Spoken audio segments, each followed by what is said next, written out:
if you think about HIMARS, what's happening now, the offensives that are moving from Kherson, and I think Kherson's probably going to fall in the next 3 or 4 weeks, and then the other wing of the counteroffensive that's coming down south towards Donetsk. Both of these are headed towards Crimea. So we would say all roads lead towards Crimea.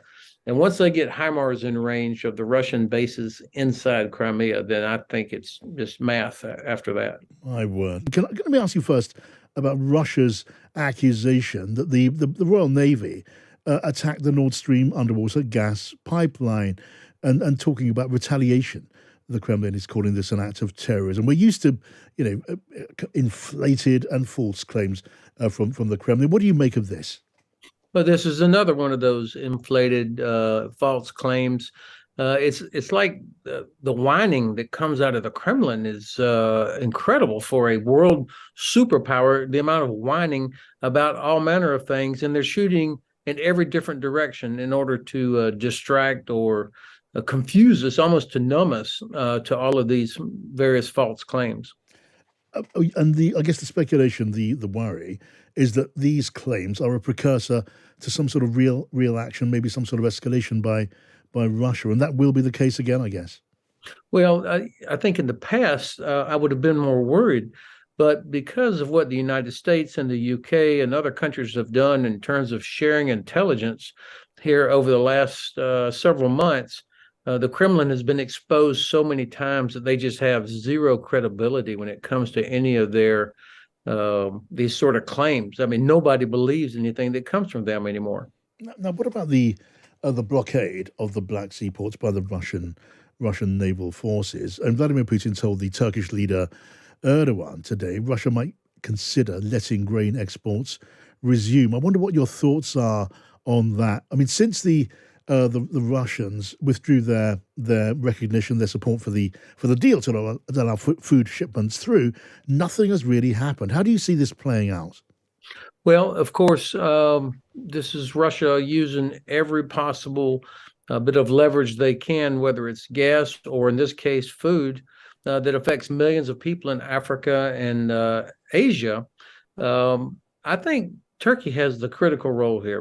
President Erdogan, in what frankly was a diplomatic success for Turkey, was now his efforts were torpedoed by the Kremlin, and it was done on Turkish National Day. So I think President Erdogan's got to be pretty unhappy with being humiliated by the Kremlin like this. Of course, we know that several grain vessels left yesterday or today, headed out without even after the Russians had said they were pulling out of this, or they were postponing or pausing their support for the effort.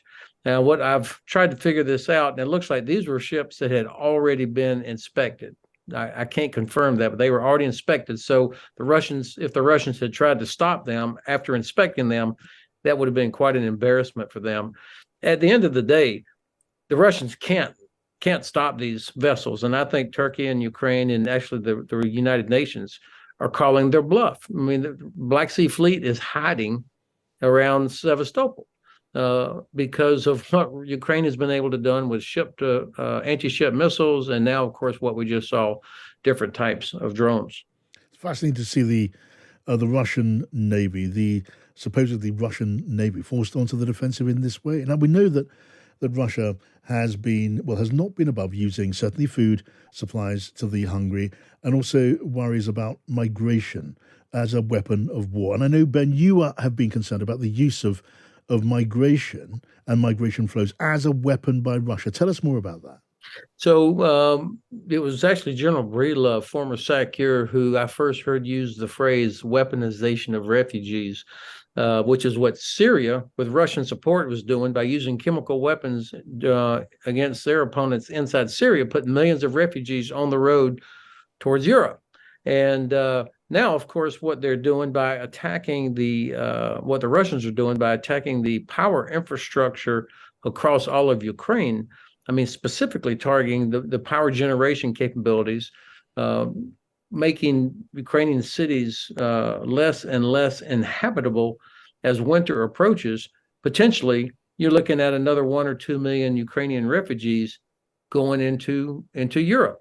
This would not be a surprise to the Russians that what they're doing would cause that kind of effect. And of course, this is all intended to put pressure on Western governments so that they will lose the willingness to continue supporting Ukraine. And do you judge that Russia has the capability to do that sort of thing? I mean, do they have the ordnance, the drones and the missiles at their disposal to force people to flee their cities and cause a migration crisis on that sort of scale? That's a great question. First, the Ukrainian people, of course, have demonstrated an amazing will to resist. So they're not concerned about if Russia uses a nuclear weapon. They are going to figure out. They're going to deal with this winter. The Russians have expended an enormous amount of ordnance against civilian targets, civilian infrastructure, and I'm talking, of course, precision weapons, cruise missiles. We know that they're running low on those stocks. They can't keep doing that. The part for which I cannot account is the drones coming from Iran. So we're going to have to figure out a way to disrupt that flow. If those continue, then the Russians will be able to keep launching strikes against Ukrainian civilian targets. And at some point, we have to change our policy about allowing or enabling Ukrainian forces to strike targets inside Russia, because that's where a lot of these drones are being launched. Yes. Tell me again, in your judgment, Ukraine or Russia, who will be best placed to, as it were, deal with and cope with winter conditions as winter sets in, to come through that coming winter in best shape? What are going to be the factors that decide that? Well, of course, winter brings with it several factors. The obvious is the temperature, the conditions in which soldiers are having to operate, and so which side has the best disciplined, best equipped in terms of clothing and shelter and that sort of thing.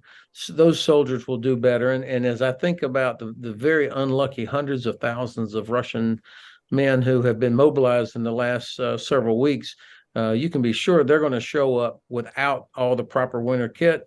They're going to be sitting in trenches half filled with water, and they're not in cohesive units with solid positive leadership and any hope of success. I like the Ukrainian chances here, who have 50 nations providing them capabilities, and almost their entire nation behind them. For vehicles, of course, it's going to be a challenge. The soil in that part of Ukraine, southeast of Kherson and around Crimea, has a particularly nasty consistency when it gets wet. So wheeled vehicles will have great difficulty moving off-road. Tracked vehicles more capable of moving there. And so I think this is probably a wash in terms of who has advantage. Yeah. But Ukrainians would not be able to maneuver as quickly with wheels as they have been doing. Right. Now, it is a measure, isn't it, of how far the invasion has proved to be a strategic disaster for Vladimir Putin, that someone like you, an expert like you, can now contemplate the idea of Crimea going back into Ukrainian hands, because that is your view, isn't it? Do share those thoughts with us. Yes, I believe that Ukraine will have liberated Crimea by the summer, and I believe that because I see we've talked about the will, who has the superior will, the Ukrainian soldiers and Ukrainian people compared to the Russians. The logistics situation for Russia is terrible. The Kerch Bridge being damaged. The Russians now are trying to improve the route that runs along past Mariupol in order to resupply their forces in the southern part of Ukraine. And their logistics system was already weak, I would say exhausted, even before this. And now they're adding a couple of 100,000 of troops that are just going to be another burden. And Ukrainians have wisely targeted the logistics system for months now, whereas the Ukrainian system gets better with each passing week. Still some real shortfalls in terms of weapons and ammunition and what we would call, this is kind of tedious, but it's really important, the maintenance necessary for all of these different weapon systems. Right now, many of them have to be taken all the way back to Poland or Lithuania or Germany to be repaired. We ought to find a way to help Ukraine have what we would call second and third level maintenance inside Ukraine to return equipment more quickly to the front. But if you think about HIMARS, what's happening now, the offensives that are moving from Kherson, and I think Kherson's probably going to fall in the next 3 or 4 weeks, and then the other wing of the counteroffensive that's coming down south towards Donetsk. Both of these are headed towards Crimea. So we would say all roads lead towards Crimea. And once they get HIMARS in range of the Russian bases inside Crimea, then I think it's just math after that.